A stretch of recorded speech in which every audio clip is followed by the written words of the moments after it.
in the form of announcement by Right Honorable Speaker.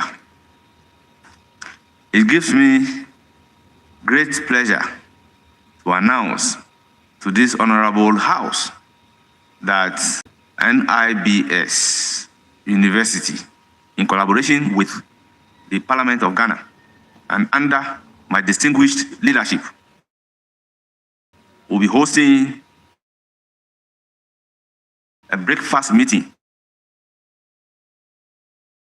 for parliamentarian and parliamentary service staff. This distinguished initiative under the theme is to enhance policy leadership and strengthen the institution capacity of this Honorable House. The details of the event are as follows. Date, Monday, 17th day of November 2025. Venue, Sir Charles Iman.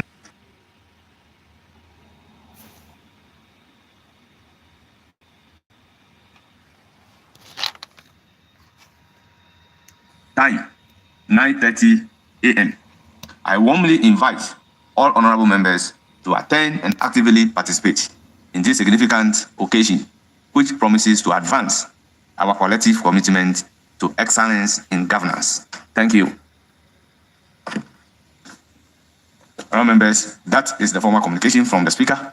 Then we take the item numbered 5, correction of votes and proceedings, and official reports. Honorable members, in this case, we have vote and proceedings of Wednesday, 12 November 2025, and the vote and proceedings of Thursday, 13th November 2025. We shall start with Wednesday, 12 November 2025. Page 1. Page 2. Page 3. Page 4. Page 5. Page 6. Page 7. Yes. Deputy Minority Leader. Mr. Speaker, yesterday I think everybody will bear me out that I was conspicuously present in this chamber, but I've been marked absent with Table office. Quickly take notes. Page 8. Yes, Honorable Richard Champon. Mr. Speaker, thank you very much. Sorry for taking you back to page 7. Mr. Speaker, at page 7, yesterday, Honorable Jekum Emmanuel Kojo was here. Obin Rabina was here.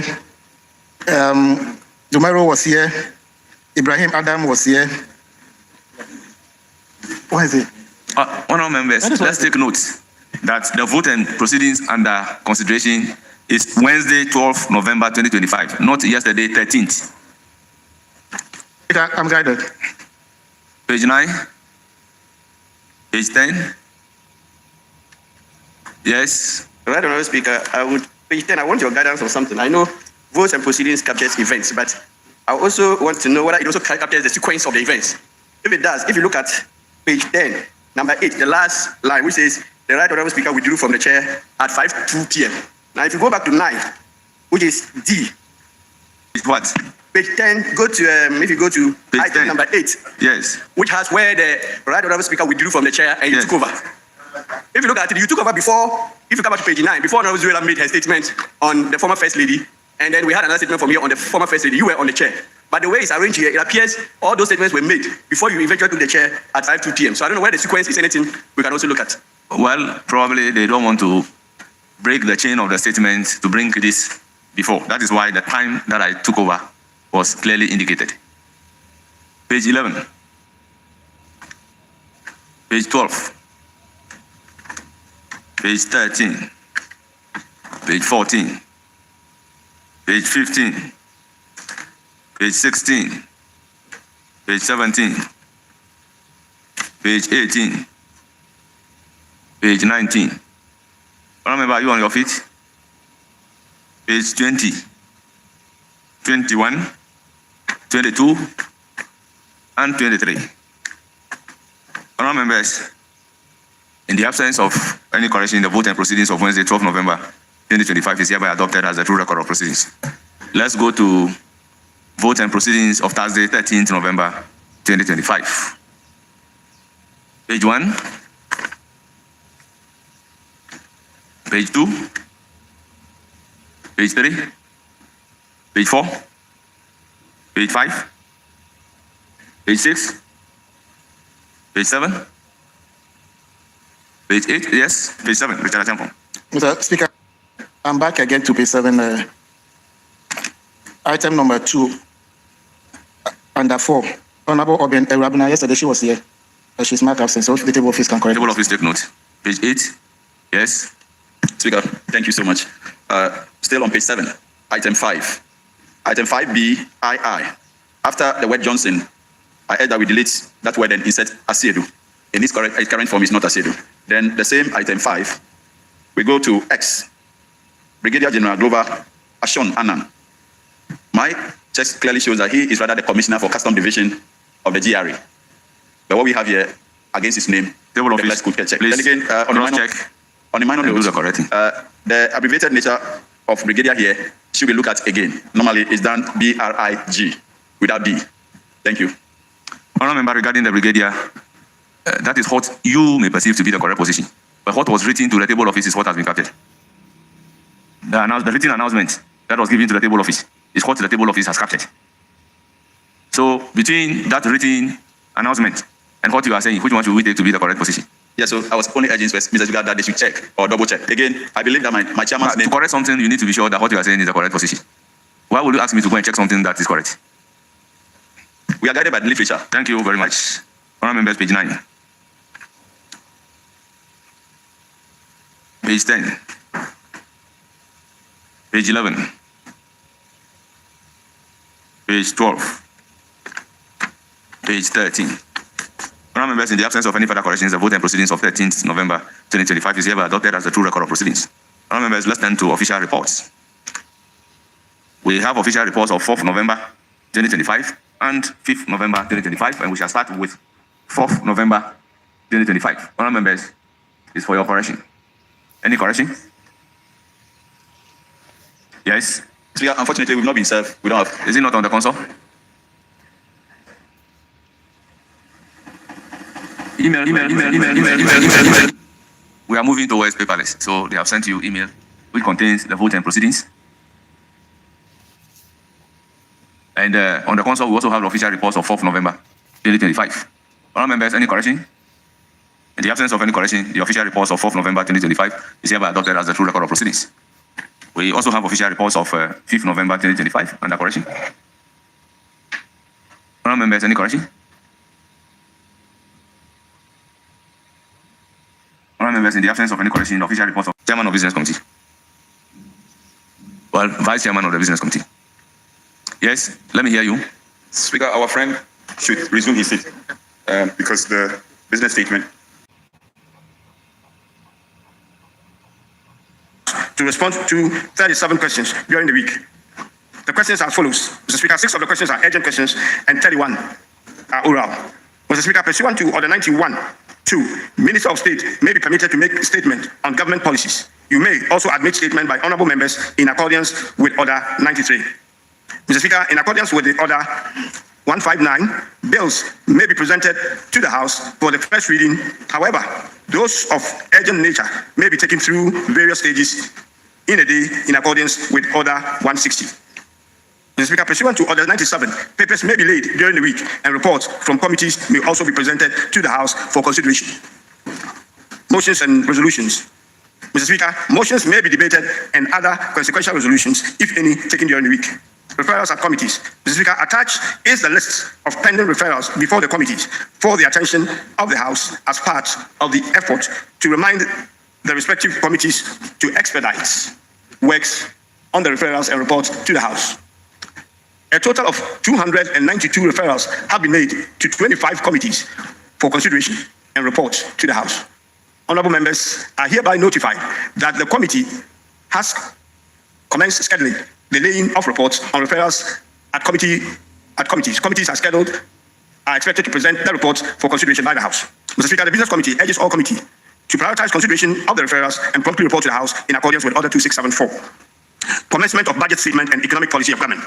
Mr. Speaker, pursuant to Order 195.3, the Business Committee has programmed the commentary on the budget statement and economic policy of the government to commence on Tuesday the 18th and end on the 26th of November 2025. Mr. Speaker, the committee proposes that the commentary be scheduled in the various sectors provided below and by day. Mr. Speaker, on the Tuesday, the 18th of November 2025, the sectors who will be giving commentary are Finance, Budget, the Economy, and Public Interest Committees. On Wednesday, the 19th of November 2025, it will be the turn of the Agriculture, Trading and Industry, Tourism, Culture and Creative Arts, Environment, Science and Technology. Mr. Speaker, on Thursday, the 20th of November, it will be the turn of Roads and Highways, Transport, Works, Housing and Sanitation, Energy and Green Transition. On Friday, the 21st, Lands and Natural Resources, Defense and Interior, Local Government, Legal and Judiciary. On Tuesday, 25th, Gender and Social Protection, Health and Education. On Wednesday, the 26th, Mr. Speaker, it will be the conclusion of the commentaries by the majority and the minority leaders. According to the Business Committee, recommends the following time allotment for contribution by honorable members. Mr. Speaker, the majority leader and the minority leader will be given 1 hour to make their comments. Other leaders will have 30 minutes. Ministers will have 15. Chairpersons and ranking members of committee will have 15. Vice chairperson and deputy ranking members 10. And other honorable members will have 5 minutes. Mr. Speaker, on. Okay. What? Okay, sure. And request that the Hansard captures the entire statement.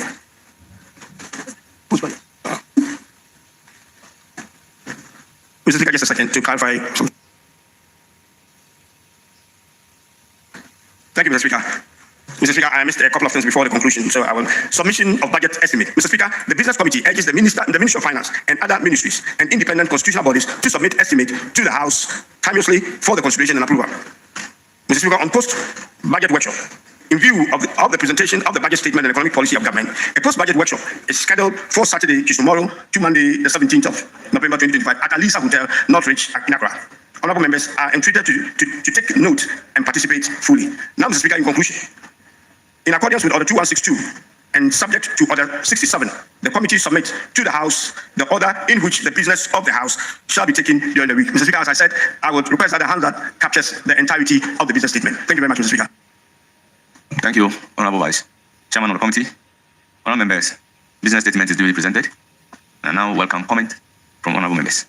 The floor is open. Yes. Thank you very much, Mr. Speaker. Mr. Speaker, with regards to the days allotted for commentary, I did not hear anything on defense and interior. Yes, any further comments?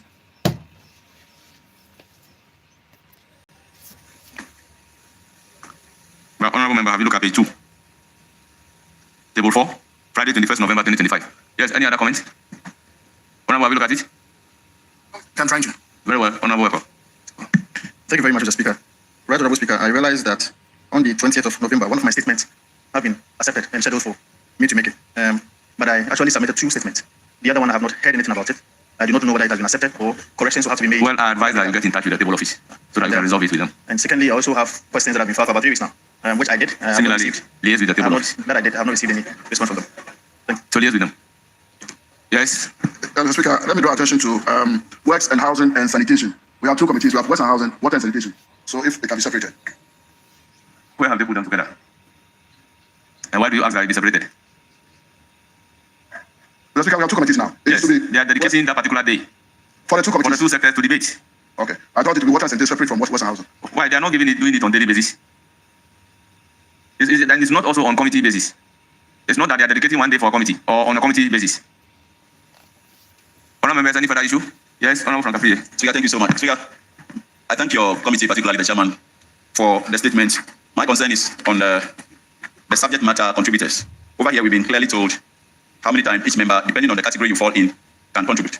So may I know, like my committee, local government and rural development, is the ratio the same as we had last time? Honourable member, I think you are getting it wrong. It's not how many times you speak, but how many minutes you speak.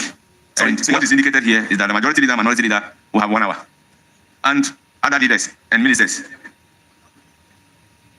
Other leaders will use 30 minutes. Ministers will use 15 minutes. Chairman and ranking members of committees will use 15 minutes. Vice chairperson and deputy ranking members will use 10 minutes. And other honorable members will use 5 minutes. So, Speaker, clearly, I was trying to refer to the time allocation. Yes. Yes. So my point is that on a subject matter like local government and a sector like local government, They are not allocating the time per committee. Speaker, my contention is not on the time allocation Yes. for the various sectors. Yes. Mine is about how many members per the 2 sides can speak on a sector, a particular sector. That is not an issue for the House to decide. It's an issue for the leadership to decide. Yeah, so So you contact your leaders. But it's not a subject matter for discussion by the House. Yes, Honourable Chiwete. Thank you, Mr. Speaker. I was just wondering if it's possible for us to plead with leadership, the two leaders, to reduce their time 1 hour. 1 hour. Then we have many members who also want to take 2 or 3 minutes. So that if they could reduce their time to maybe 45 minutes, then we have more members also contributing. If not, 1 hour. Well, that is my view. I plead with leadership. Let's look at it. So that we have 45 minutes for leaders. Then the 15 minutes could be shared among other members to also have their say. Thank you so much, Mr. Speaker. Well, it's a good suggestion. Leadership, take note. Yes. Mr. Speaker, thank you very much, Right Honourable Speaker, for indulging me. Mr. Speaker, I've gone through the business statement, and Mr. Speaker, I see nothing on the Airwork military recruitment disaster. Very respectfully, Mr. Speaker, I do agree that there are ways by which some of these things come. However, I also think that on our own accord, we can initiate a discussion on it. Mr. Speaker, so as to come across to the Ghanaian people, to be sensitive, to be concerned. Mr. Speaker, it's a very big disaster, which Mr. Speaker should not repeat again. And so, Mr. Speaker, I think that the business committee ought to capture it. What are you expecting the business committee to capture on Airwork? Mr. Speaker, very respectfully, there are various tools by which we do our work. Mr. Speaker, very respectfully, you are a repository of the processes and procedures in this house, Mr. Speaker, even when the young ones like us don't know how to have it raised, given the national importance of what happened. Mr. Speaker, 6 girls, 6 young women lost their lives. Several of them have been injured.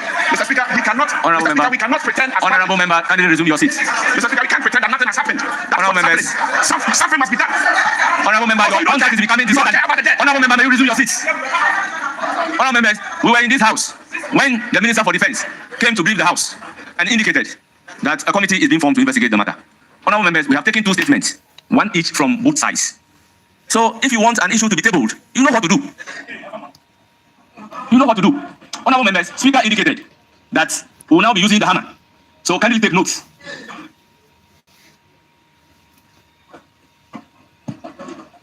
Yes.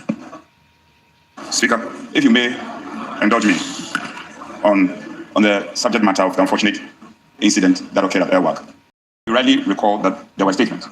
I also do recall that the Speaker gave some consequential directives that the Committee of Defence and Interior should engage on same matter and report to plenary. I can understand the worry of the honourable member. Probably what we should probably look at is, because of the urgency and associated with same matter, probably if we could give some timelines, because the Speaker has already directed that the Standing Committee on Defence and Interior should delve into the matter and report to us. Maybe we could give them a fortnight or 3 weeks for them to report to plenary for Parliament to engage on. But I recall vividly that those were the marching orders of the Speaker. Clearly, you are right. All these things have happened. And when the matter is referred to a committee, the rules are clear as to when the committee is supposed to report. I don't intend to vary the orders of the Speaker by way of giving timeline to the committee. The time within which the issue is supposed to be reported to this House is spelled out clearly by the rules of the court. So, honourable members, I don't intend to vary the directives of the Speaker. And let us not create the impression that when the incidents happen, Parliament did not do anything. I'm reliably informed that the Committee on Defence and Interior have started some work on it. They've done some visitations and they are working. Well, on this note, I'll give the floor to the Vice Chairman to respond to issues that needed to be responded to. Thank you, Mr. Speaker. Mr. Speaker, on the issue of the time allotment for the leaders, there's only 2 of them who are speaking on the 26th. So 1 hour doesn't even if you lessen it doesn't allow anyone else to speak on that day. So I'm sure many contributions will be taken as possible, on the day that is relevant to a particular, subject area or sector. So I don't think that should be a problem. It was probably thought through, and there wouldn't be any need to reduce the time for the leaders to talk. I think the other issue, Mr. Speaker, you have addressed it. The matter, as you rightly said, to be referred to the Defence and Interior. So we await the submission of the report for further discussion on it. These are the 2 matters that I think I recollect were asked. If there's anything else that I'm missing, if my attention can be drawn to that, then I will respond to that. Thank you, Mr. Speaker. Thank you. Yes, Honourable T. Asamoah. Mr. Speaker, thank you very much. On page 2, the debate schedule, the sectors, I realized that Chieftaincy and Religious Affairs is conspicuously missing, even though I see Culture and Creative Arts on Wednesday, the 19th of November. So if maybe that of Chieftaincy and Religious Affairs can be placed with the local government. Honourable member, good observation. Yes, Honourable Kinsley Nyako. Page 1, page 2, then the next one, page 1, page 3. Post-budget workshop, which is scheduled to take place at Lisa Hotel. I would like to know whether it's residential or non-residential. My second issue has to do with, that's why people look at the console. I've seen that the principal documents we use in this house, the standing orders is captured on the console, but the Constitution is not captured. If it's possible for us to also have the Constitution placed on the console, we'll be grateful. My last one has to do with the Speaker. I think on Wednesday, we met with the PURC. And when we met them, we realized that the Ghana Water Company Limited, when they were giving their presentation, the nature of the water, the rivers were so bad, the turbidity levels were so high. I wanted to file an urgent question to get the Minister for Works, Housing and Water Resources to be here. But looking at the space of time, I would like to plead with you, if it pleases you, that you could have the Minister for Works, Housing and Water Resources please brief us about how our measures is taken to ensure that the water is suitable and will be right for consumption because it is so bad and the cost involved in treating the water, Mr. Speaker, is so high. So because of the space of time, in filing an urgent question, if it's possible for us to get the minister here to explain to us what he's doing to ensure that the water is not poisonous and is conducive for consumption. Thank you, Mr. Speaker. Honourable members, let me do a bit of correction. I think we are all making this mistake. If you file a question, don't file the question and just leave it there. Follow up to ensure that your question is admitted. First, before the question can be admitted, your whips must recommend the House or the person presiding to know that you have filed a question but your question did not appear. But if you follow it up with the table office, then you are getting them reminded that the question that you have filed needed to be programmed. So a little bit of follow-up would help in the circumstances. With respect, it seems you didn't get my drift. I'm saying that I wanted to file an urgent question, but because of the space of time and also the budget commentary that you're going to have, the urgent question, you could program the minister to come here within next week to apprise us about what he's doing to ensure good water quality for our consumption. The question is not yet filed, but because of the space of time, but if it's possible, and this request finds favor with you, and you can program him for us. Honourable Kinsenyago, Mr. Speaker, if the space of time cannot allow the urgent question, which will result into the business committee programming, what space of time would allow the business committee to to program the minister to come and brief the House? Mr. Speaker, you win. Thank you very much. Yes. Thank you, Right Honourable Speaker. Mr. Speaker, may I refer you to page 7 of the business statement? Mr. Speaker, where urgent questions, our relations with the United States of America. Mr. Speaker, these questions were directed at the Minister for Foreign Affairs. Mr. Speaker, I see that two of the 3 urgent questions have been programmed to be taken on Friday the 21st of November. Mr. Speaker, for want of time, I will not quote the first 2 questions. But there is a particular question, Mr. Speaker, which the table office acknowledged and referred to the minister, which has not been captured. Mr. Speaker, and I think that if I could crave your indulgence to see the space for that question to be captured, because that question relates to whether or not the agreement and/or memorandum of understanding with the United States to receive third country deportees has been. The said agreement or memorandum of understanding has been ratified by Parliament, Mr. Speaker, in accordance with Article 75 of the Constitution. And indeed, Mr. Speaker, you recall that I think last week or 2 weeks ago, the majority leader in presenting the business statement actually committed and promised that the minister will be coming to the House to brief the House on this particular agreement. So, Mr. Speaker, I'll just crave your indulgence if that particular urgent question can also be programmed to be taken for this particular day, since the minister is appearing before the House to answer these questions. Mr. Speaker, to conclude, I think the subject matter is quite important because, Mr. Speaker, you know that even today there are issues relating to how these deportees are. Honourable member, you have made your point. May I crave your indulgence to get in touch with the table office? Thank you. Thank you very much. I'm extremely grateful. Thank you. Yes, may you? Yes, let me add honourable member, and I'll give you the floor. Then we'll come to leaders. Okay. Thank you very much, Mr. Speaker. My point is on the budget commentary. Page 2, 4C, yes. Other honourable members, 5 minutes. Mr. Speaker, it's we the ordinary, I'm talking on behalf of the other members that doesn't have any position. The 5 minutes is always very, very inadequate for us to make any meaningful contribution. So I want to beg leadership, and we are going to beg them through you, so that at least if they can make it 7 minutes or 10 minutes for us, so that at least we will be able to also make some meaningful contribution than always starting before you can make any major contribution, the time will be up. So we are pleading, and we are pleading through you, Mr. Speaker. Thank you very much. Vice Chairman of the Committee. Mr. Speaker, first of all, on the issue of the post-budget workshop, it's going to be a non-residential, though it's happening at Alisa Hotel, but it's non-residential. So the idea is to close at a decent time, around 5 o'clock, so that members will be able to reach their homes on time. But it is non-residential. That's my understanding. On the issue of we'll have to look at that with the clerk on putting in chieftaincy. Maybe together with local government, because we have local government here. So chieftaincy will be together with local government, just as we will have employment and legal relations with public interest on the Tuesday. Mr. Speaker, I think I'm done, unless there's any other. Yes, leadership, starting from the minorities. Speaker, with respect, my colleagues will come in, but I need to step out for another meeting, so they've obliged me. I would just raise 2 issues. Mr. Speaker, first, the honourable member for Honourable Oponkroma, Mr. Speaker, had raised this issue of government policies not being announced in Parliament, the initiatives that have been talked about. We had assurances from the honourable majority leader that steps have been taken to program the ministers to discuss these policy initiatives with Parliament. That has not been programmed yet, so I would want to crave the indulgence of the deputy leader to follow up on that. Second, Mr. Speaker, this disaster that occurred at Elwak, yes, the minister briefed us on the occurrence. However, interventions, measures to be taken are matters that, Mr. Speaker, are very important to this House. It is important for the minister to be programmed to share with us what steps the military high command is taking to prevent the recurrence of this matter. The respected minority chief whip in his statement called for certain actions to be taken. Mr. Speaker, we shouldn't have Parliament as a mere talk shop. Our condolences to the bereaved families, but this is not one of the matters that we should just talk about and allow it to die. 6 young citizens losing their lives because they're looking for a job. It's very important. Some are still in the hospital, and Parliament must inquire into this. The minister must brief us. So, Mr. Speaker, it's very, very critical. So, Minority Leader, yes, I recall that after the statement, Speaker gave some consequential directives to a committee responsible for defense and interior. And that is one tool that Parliament can use to inquire into matters of this nature. Mr. Speaker, I was right here. Respectfully, I agree with you. Yes. That is so. But Mr. Speaker, I am talking about ministerial action. Yeah, but you said Parliament must inquire. Yes, I'm saying that. After the directives have been given to the defense and interior. For want of a better word, sometimes we all make mistakes in language use. I would therefore yield to that.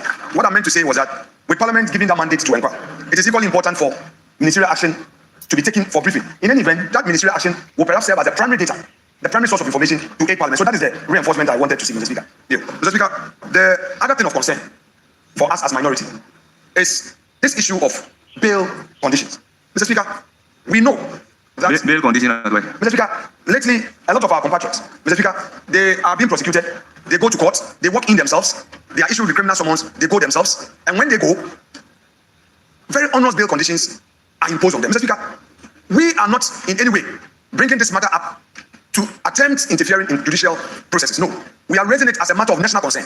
The impression we give, and I would want to make a call on the leader of the House to program the learned Attorney General to apprise us on some of these matters. Mr. Speaker, if a bail is imposed mainly because of a charge sheet or the fact of the case, without the other party being heard, it's quite worrying. We are concerned. And we believe that if perhaps the Attorney General comes here to brief us why some of these onerous bail terms, we'll be able to interrogate the matter. Because it's quite serious where a court grants bail and an accused will be in custody for several weeks. Mr. Speaker, it is quite worrying. My last point, Mr. Speaker, has to do with a question that has finally featured in the business report, business statement, item 1 IVA. Mr. Speaker, it's long overdue. Each time it features the accused or the other, I would want to plead with the table office to ensure that proper transmission of this is received by the learned Attorney General. Because the question to ask the Minister of Justice and Attorney General, the basis for the administrative decision by Yoko to demand justification as a bail condition for suspects in recent times, particularly appointees of previous government, is of national concern.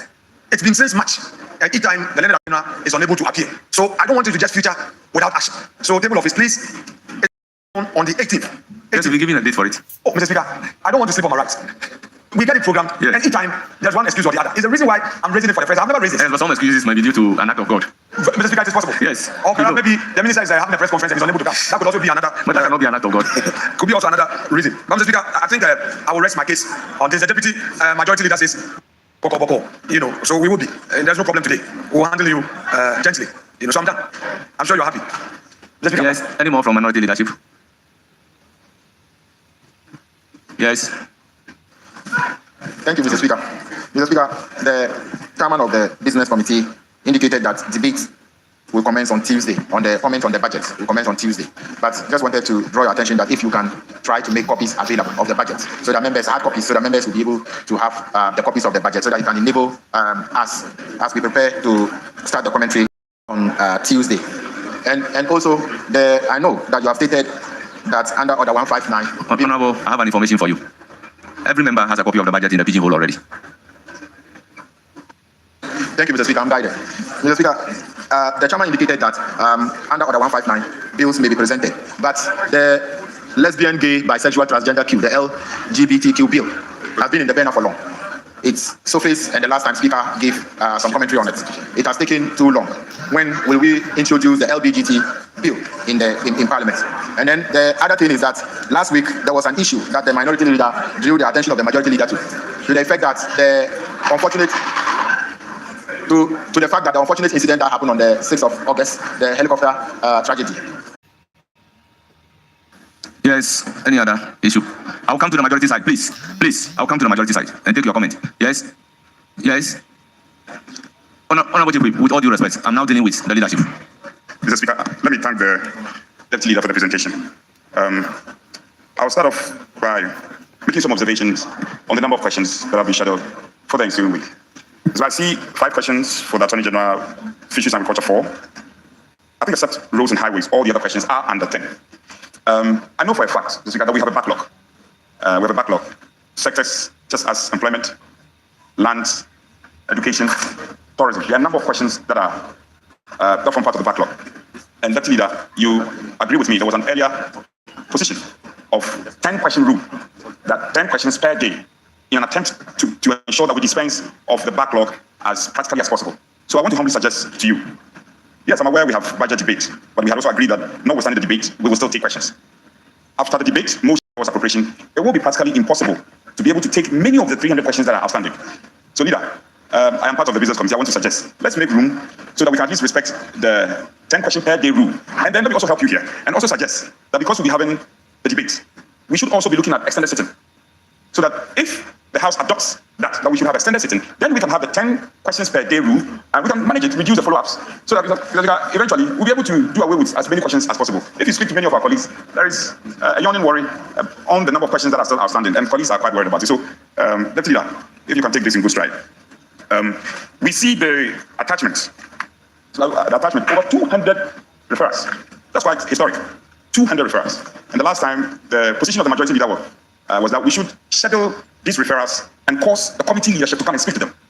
Well, it may be a good attempt, but if it is the case that you have scheduled the committee chair and the reports are not ready, it may be much ado about nothing. I want to humbly suggest that the leadership, both sides, we should probably be engaging these committee leaders. They may be having a genuine cause because 290 referrals still outstanding cannot be ordinary. So we may be seeing this challenge from our point of view. We have to also appreciate how they see the challenge from their point of view. Then we can be attempting to meet each other midway in the resolution of the problem. We've given our word that will help your side to ensure smooth prosecution of government business. But typically, the committee cluster system, it's a challenge. It may have its benefits, but during the course of budget, especially when we start demanding the reports for the motions to be taken, it has always been a challenge. When we were on the other side, it was a challenge. So, Deputy Leader, let's find a way of engaging the clerk and the table office so that for the budget, we could compromise on the cluster system and rather adopt a system where we can deal with these motions as soon as possible. Then there's also a challenge to waive our attention, the challenge of the printing room. I'm being practical here. Printing room, there's some challenge there. That one maybe I'll relate to. They have real challenges with some issues which I wouldn't want to elucidate on the House floor. We have to find a way of getting them ready so that when we start the motions, we can take them as many as we should. My last one has to do with questions on lands. I have a copy of a letter which has been done to the Minister of Lands. The fact of the matter is, it was the Minister of Lands and then the Minister for Employment. The two sectors were the sectors who were due in terms of their questions. And we got the Minister of Land coming and assuring us that he's ready next week for him to come and answer the question. I've seen that all the questions that stood in the name of the Minister of Lands have been reprogrammed. But we left out that for employment. We shouldn't allow this to add on to the backlog. Oh, I'm helping your work. Oh, yes, but I'm talking about... Yes, so the one for employment should be added to the one for lands. But my last one is a question. We don't want excuses. We don't want excuses. Already, many of the questions have been left out. So I beg you, we plead with you. The few that we have agreed, let's give a prior notification and a reminder to the ministers that this House will not accept I'm going to Brazil, I'm going to drink coconut, all those excuses. It will not be tenable. So that we can deal with as many of the backlog questions as possible. You can see it's a very popular call from the reaction from even your side. They want their questions answered. Otherwise, your back will be empty. All their questions are not being answered. Honourable members, I direct that I'm going to Brazil, I'm going to drink coconut should be expunged from the record. So yeah, that's fine. I respect the decision. But I know some ministers who like coconut from Brazil. I know some ministers they like coconut from Brazil. But that is a discussion for another day. So in conclusion, Deputy Leader, I plead with you. Those questions, let's try and up the numbers a bit. And then basically I'm saying that we should try and give them notification for them to be aware and they will come and answer the question. Then in conclusion, printing room. Then tomorrow, okay, Chief Whip says he wants to speak. I wanted to relate to the budget workshop, but Chief Whip says he wants to relate to that one. So I may probably leave that one for him. That's I thank you. Leader, do you have any issue to say? Yes, I'll come to majority leadership. Speaker, thank you for the opportunity. Let me commend my leader for ably presenting the report. Speaker, if I recall correctly, the directive that we gave at the meeting yesterday was that we should indicate to the committees when they should present reports on the referrals. But inadvertently, what has been advertised is just the referrals. So what we actually directed was that we should inform the committees that from next week on a specific date, the House expects reports of the following committees in respect of the referrals that have been made. But the referrals have already been referred to them and advertised, so they know. But what we have done is a re-advertisement of the referrals. So if they can take note. Then two, Mr. Speaker. Speaker, if we look at page 3 of the report, item number 6, the post-budget workshop, Mr. Speaker, last week by this time, we announced a seminar for leadership of committees. That's leadership. And Speaker, if the minority chief whip will bear me out, we really struggle to even whip our members, even though it was in-house. Because members have competing interests, so we have to struggle to get them to attend. That was even for leadership. Now, we are just being informed that the post-budget retreat will be non-residential. Mr. Speaker, I want to plead with the clerk. Please. I want to plead with the clerk that the post-budget workshop, to make the works of myself and the minority chief whip easy, so that we can get full participation of members, it should be residential. If somebody is in Kaswa and you're asking the person to drive to Accra Monday morning to attend the post-budget workshop, the person may not prioritize it. That is why it's important that the quips are consulted in these matters. We were not consulted, and it's unfortunate that I have to bring this matter to the floor. It's very, very important that if I don't have my members in-house, it's difficult for me to keep them from their homes wherever they are, especially on the weekend when there are funerals and other social activities competing for their time. So, Mr. Speaker, we are pleading with you to speak to the clerk that this post-budget workshop, as much as possible, it should be in-house, but it should be residential, let me so state it, so that members can have the full attention to participate fully. Because the essence of the post-budget seminar is to equip members with the requisite ability to debate the budget effectively. And I don't want to have an empty seminar chambers, and then the quips we are blamed. Then, so Mr. Speaker, that is about that. Then, Mr. Speaker, number 3, I want to plead with the clerk's office that the budget documents have been submitted yesterday. As we speak, members are complaining that they haven't received their copies. So, no, they've been to their pigeonholes. They are telling, please, with all due respect, members have come to me so many times. Honorable Majority Whip. Yes, Mr. Speaker. You are government whip. Mr. So I Speaker, think for certain matters, you can liaise with the leader of government business, and then we can get the issue resolved. Mr. Speaker, I take the guide, but I'm saying that the budget distribution ought to have been done expressly yesterday when they were presented, for members to begin to read. Sometimes you are compelled to bring these matters. This is not about leader of government business, Mr. Speaker, with all due respect. This is about the clerk's office. The distribution is delaying, and members will blame the quips for not having the documents. Honorable member, you know the facts don't So bring I'm to the pleading budget. with the clerk to have the budget documents distributed to members expressly before close of business today. So, Mr. Speaker, this will be my comments on this matter. I thank you for.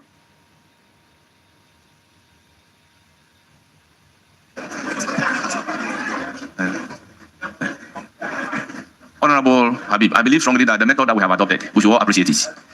The majority was quiet. I give the floor to the minority, and then you are done, and I'll give the floor to the majority. So please, for once, please. Yes, Deputy Majority Leader.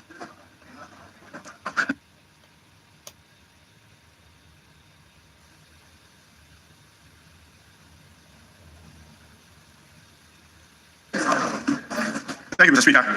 Mr. Speaker, I think you answered or you gave a guide on the issue that Minority Leader raised to do with the unfortunate disaster at Elwak. So I believe that we are all waiting for what the Speaker has directed in terms of getting a report on it and be able to take the matter further. The issue of bill conditional order, Mr. Speaker, has no space in my business statement here, but I will discuss it with my leader on that. The budget, as I understand, is being distributed now into the various pigeonholes. But I want to assure you that by the end of today, everyone should have a hard copy of the budget, because that is what we are going to work with over the weekend when we are doing the budget workshop.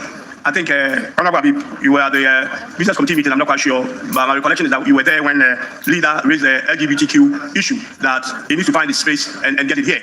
But I think, and I will relate that with the issue of the questions.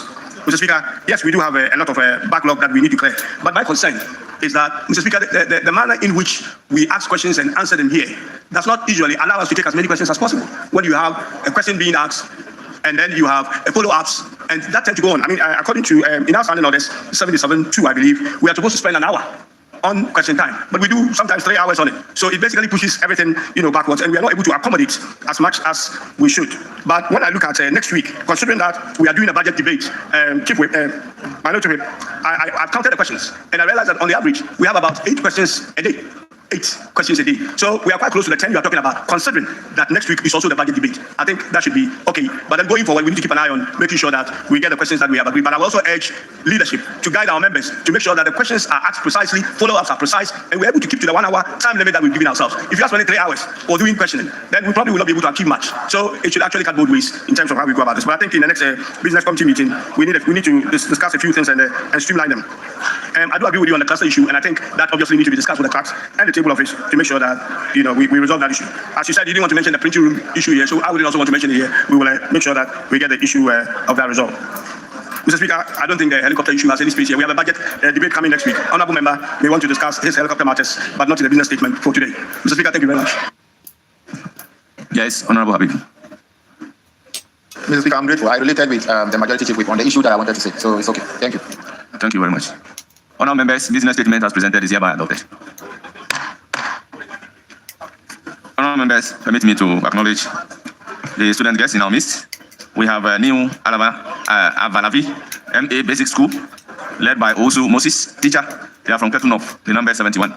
Then we have Mighty Vision Educational Complex, led by Ode Bismarck, teacher. They are from Etiwa East, the number 60.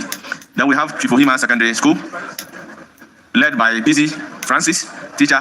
They are from Hima Lower Dentra. They numbered 70. Honorable members, we also have Great Assurance Preparatory School, Akim Eshen.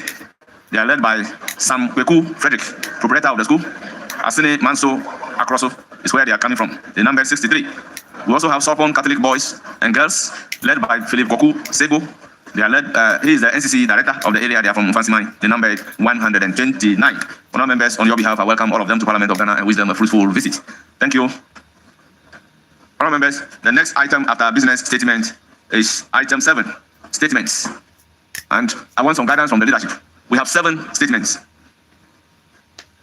So, regarding the number of members to comment on each statement.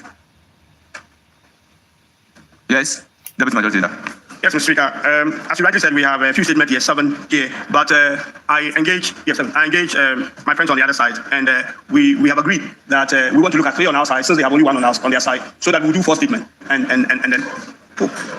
Yeah, so we will do 3 statements on our side, and then the one that is on the other side will also be taken. So that will be 4 statements for today. But you want to say something? Are we able to? Yes. Speaker, we are trying to find a roadmap. It's 7 statements, difficult to execute all. So are related to my side. There are a number of statements that have been submitted. I think pending confirmation from your outfit. I just transmitted one to your outfit, just transmitted. So I humbly want to suggest that we can add 1 on our side to the existing one, so that it becomes 2. We take 3 on your side, we take 2 on our side, it becomes 5. And then we can call it a day. Mr. Speaker, I think that is in your hands. The one that you want, since it's not been advertised, you are making a prayer for Mr. Speaker to decide on that one. Mr. Speaker. Honorable member, the difficulty is to ignore an advertised statement and take a statement that is not advertised. That's the difficulty. We are in your hands. Yes. We are in your hands. However, so, because I don't know which one particular is coming from your side. I'm sorry, Speaker, if you may, and we have E. E that stands in the name of Honorable Koko Lawrence Asante. And I've transmitted another one that stands in the name of Honorable Vincent Asefua. So that becomes 2 on our side. When was it transmitted? Because I haven't seen it. It was displayed on the console. Is it admitted? So we are in your hands. That's why we are making pleadings to you that we get that one to be added to the one advertised. So that it becomes 2 on our side. So 2 no more.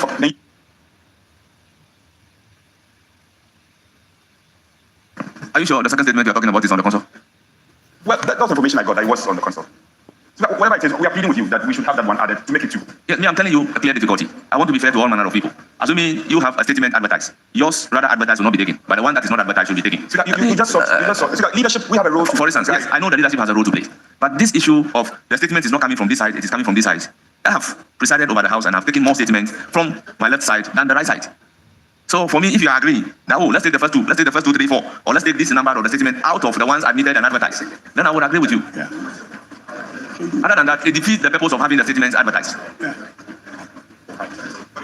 Well, leadership, you can engage, and then I'll give the floor to Mr. Isaac Ewuku Ayibo, Member of Parliament from Domiabra Obum, to make the statement numbered item number 7A. So leadership, you can engage. How many comments are we even taking? That's what you should be advising me on. That's it. Yes, you have the floor. Mr. Speaker, thank you for the opportunity. I rise to make a statement on urgent need for insurance and safety regulations for workers on high-rise construction projects and billboard installation. Thank you, Mr. Speaker, for the opportunity to address this August House on a matter of grave national concern that directly affects the safety, well-being, and the economic security of countless hardworking Ghanaians across our urban centers. Mr. Speaker, this concern is the growing risk associated with the construction of high-rise buildings and mounting of billboards and signage on towering structures across the country. As Ghana continued its urban transformation, our cities are expanding vertically. The skyline is increasingly dotted with multi-story buildings and massive advertising billboards. While these developments contribute to urban modality and economic activity, they also expose a category of informal and often unprotected workers to life-threatening hazards. Mr. Speaker, our artisans, including billboard installers, painters, electricians, masons, and carpenters, routinely operate at significant height, many times without adequate safety gear or insurance protection. These informal segments of the construction and advertising industry is growing rapidly, yet remain under-regulated and under-protected. Mr. Speaker, data from the Ghana Statistics Service and Labour Advocacy Group indicates that accidents involving construction and signage workers on high-rise projects are steadily increasing. A 2023 report by Ghana Institution of Safety Engineers revealed that construction-related fatalities ranked among the top 5 occupational deaths in the country, with significant proportion involving falls from height. Yet, most of these workers are not enrolled in any form of insurance or social protection scheme. Recent incidents in cities like Accra, Kumasi, Takoradi, and Tamale have heightened the tragic consequences of the regulatory gap. Injuries, permanent disabilities, and in some cases death, all without compensation or support for affected families. Mr. Speaker, this issue transcends labor rights. It is a public safety and urban governance challenge.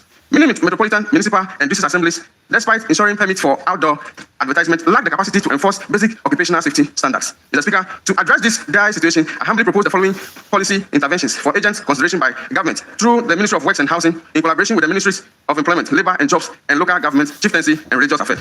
1. Develop and implement a comprehensive national policy for the regulating billboard installation and high-rise advertising with a strong focus on occupational safety. 2. Institute a mandatory insurance scheme for workers engaged in a billboard installation and high-rise construction activity, providing coverage for injury, disability, or death. 3. Mandate the use of certified protective gear and safety equipment, such as helmet, harness, and scaffold, with clear enforcement mechanism. 4. Empower and resource the MMDAs to monitor and enforce safety compliance on construction and advertising sites across their jurisdictions. 5. Collaborate with the key stakeholders, including the Advertisers Association of Ghana, the Ghana Trade Union Congress, civil society organizations, and technical institutions to develop and disseminate safety standards, training models, and ethical operational guidelines. Mr. Speaker, this is not just about protecting livelihood, it is about protecting human lives. No Ghanaian should be forced to choose between earning a living and preserving their lives. As we continue to promote job creation and urban growth, we must ensure that dignity, safety, and justice remain at the core of the development agenda. I respectfully urge this House and relevant state agencies to act swiftly and decisively. Let us not wait for the next preventable tragedy to occur before we respond. Mr. Speaker, I want to use this opportunity to thank the good people of Domian Brabum. Mr. Speaker, I thank you. Honourable members, statement is heavily made. It is now time for contribution. Yes, Honourable Suwera. Much, Mr. Speaker.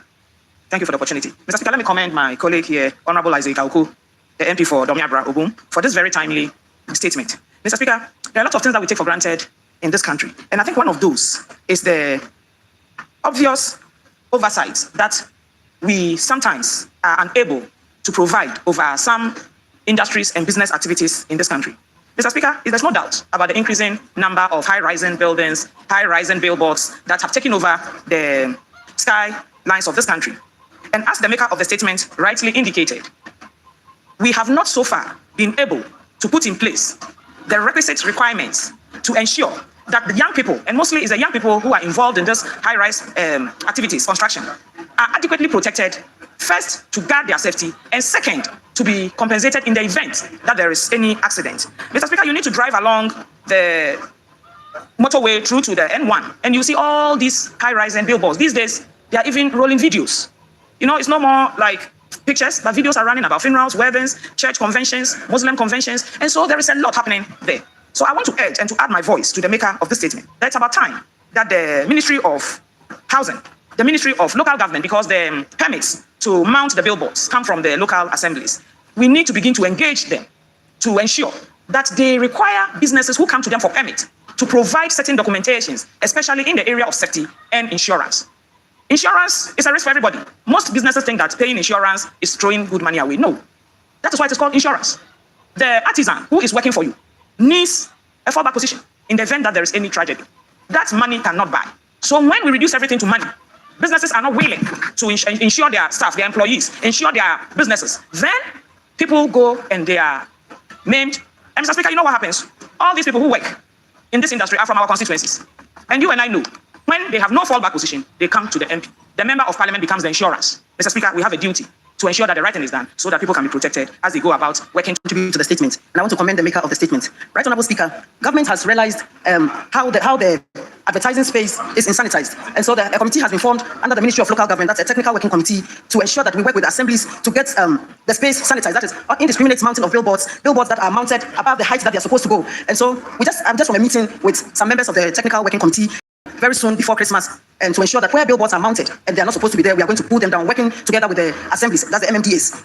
And sometimes some of these billboards, you realize that people just go and mount them during the night, and assemblies are not aware, but that should not be an excuse. And so we are all going to work together in this space, because His Excellency, the President of the Republic of Ghana, His Excellency John Dramani Mahama, himself is not happy with the what is going on. A place like airports, we get to the airport runabout, you see indiscriminate mounting of billboards. Like my sister Honourable Vera said, some of them are showing videos, and as you drive along the road, the videos fall into your eyes, and sometimes it makes driving very difficult. In as much as we need the revenue at our various MMDAs, that does not mean that we should not adhere to the signage regulations. And so I want to assure the maker of the statement and the House that the Ministry of Local Government, under the leadership of Honourable Ahmed Ibrahim, we are working closely to ensure that we sanitize the space. space. When we talk about high-rising building, every area is zoned as to the height of building that has to be there. But it seems we are not working with that. And LUSPA, that's the Land Use and Spatial Planning, together with the physical planning departments of the various MMDAs, are working together to ensure that we'll have sanity in the industry. Because most of the time, people start their buildings, they are given permits, but they will not adhere to the permits that they have been given. And I also want to urge the MMDAs to ensure that they are the authority in their space, that is your municipality or your district. And so if you have somebody has applied for permits and you have given the person permits to say go 3 levels and the person is going 5, you have to go around to ensure that is not done. And so I would also want to urge all the MMDAs, you have the authority, you have the bylaws, and so let's work together to ensure that we sanitize the development space and then the signage space. Thank you, Mr. Speaker, for the opportunity. Thank you very much. Honourable members, we move to statement number B, standing in the name of Kofi Akpo Nokoi. Thank you, Right Honourable Speaker, for the opportunity to read a statement on the legacy of Anton William Amo, Axim's gift to the world. Honourable Speaker, I rise today with a deep sense of pride and reverence to draw the attention of this August House to one of Africa's and indeed Ghana's most remarkable but often forgotten son, Anton William Amo, also known as Anton Amo. Right Honourable Speaker, he was born around 1703 in Axim, in what was called the Gold Coast.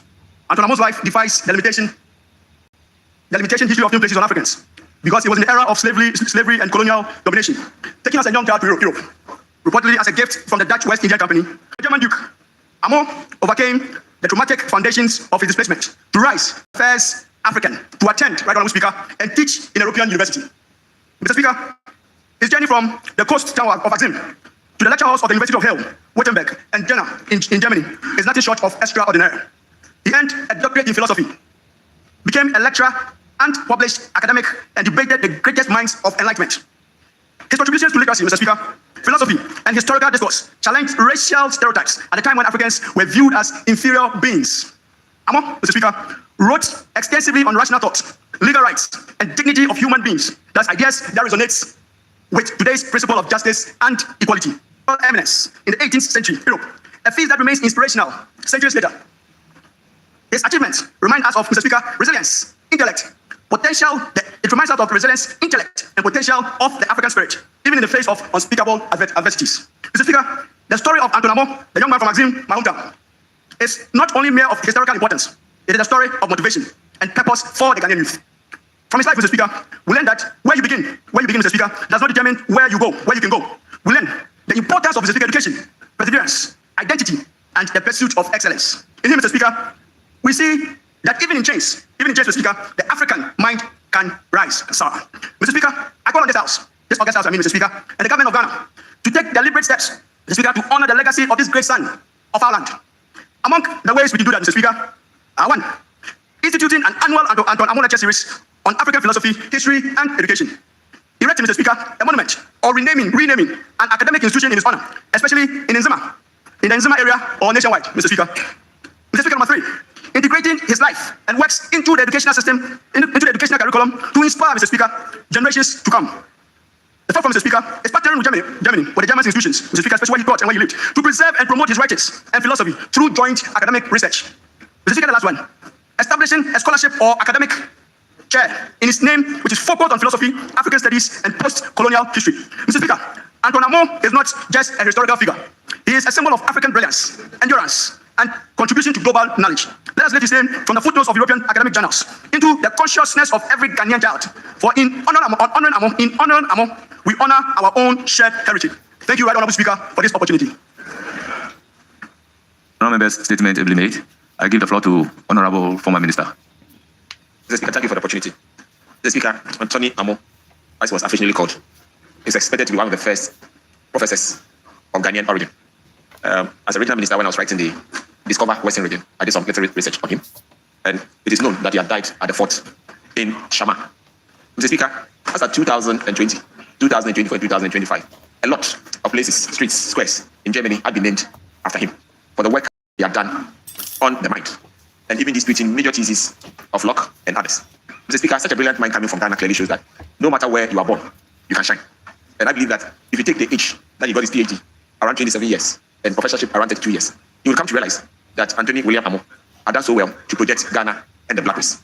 In fact, in his time, there was a lot of controversies around him in Germany. And when he also came to Ghana, the white man, the West Indies company that brought him to Ghana, were also afraid that because of the enlightenment he had gotten from Germany, he might spark some kind of revolution among the Africans against the whites. And that's for one of the most important reasons why they kept him in the Fort Sebastian in Shama. So, Mr. Speaker, I do believe that all young people should appreciate that no matter where they are, no matter the color of their skin, they can shine and be of benefit to society and the world at large. And naturally, you don't need to come from Accra to be important. If you are in your corner in Kita, in your corner in Sablugu, you are in your corner in Axim, you can still shine and make a contribution for the progress of Ghana and the world. With this, Mr. Speaker, I thank you for the opportunity to add to the statement of my honorable member from Evaluate Adumoro. Thank you very much, Mr. Speaker. Thank you so much. I will give the floor to the honorable member, and I'll come here. Mr. Speaker, thank you so much for giving me the opportunity. And I also want to thank my honorable colleague for the statement. I think, Mr. Speaker, Anton Wilhelm Amo is one of the most celebrated scholars across the world. His research, his academic publications, his teachings has been exemplary and actually portraying not just the Ghanaian and the African as the best of scholars in the world, but has actually opened up opportunity for people from the developing world to be able to compete with those in the developed world. Mr. Speaker, his legacy has been dotted across the world. In a lot of universities, academic institutions and departments have been named after him. There have been series of lectures to honor his memory and his legacy and contribution to academic work. His work was not only on philosophy, but it also opened up the door for resilience and equality and to upgrade the mind of the black man who at that particular point in time was thought to be inferior to compete and challenge the dominant minds of the European world in the period of enlightenment. Mr. Speaker, I think his work has been celebrated across the world, but specifically I know the University of Ghana as far back as 2021. There was the Median inaugural lecture and symposium organized by the Marian Institute for Advanced Studies in Africa, the Department of Philosophy, and then the African Institute, Kwame Nkrumah School of African Studies, to honor his memory. All of us who have studied in Europe to be closely associated to his legacy and memory, and gives us a lot of opportunity to also do a lot to open more doors for our young ones who are coming up and to be able to contest Mr. Speaker, in terms of academic minds with the developed world, in spite of the advancement in technology and the academic resources that they have. Mr. Speaker, thank you so much for the opportunity. Yes. To my colleague, he's from the Western region. Yes, thank you very much, Right Honourable Speaker. Rightly so, coming from the Western region, I want to commend the author of this statement, the Member of Parliament for Evalo Ejura, for bringing to our attention as a House one of the most brilliant minds Ghana could ever produce in the 17th century. Mr. Speaker, William Anton Amo was born, as he said, in 1703. And by the age of 4 years, he had been taken to adoption.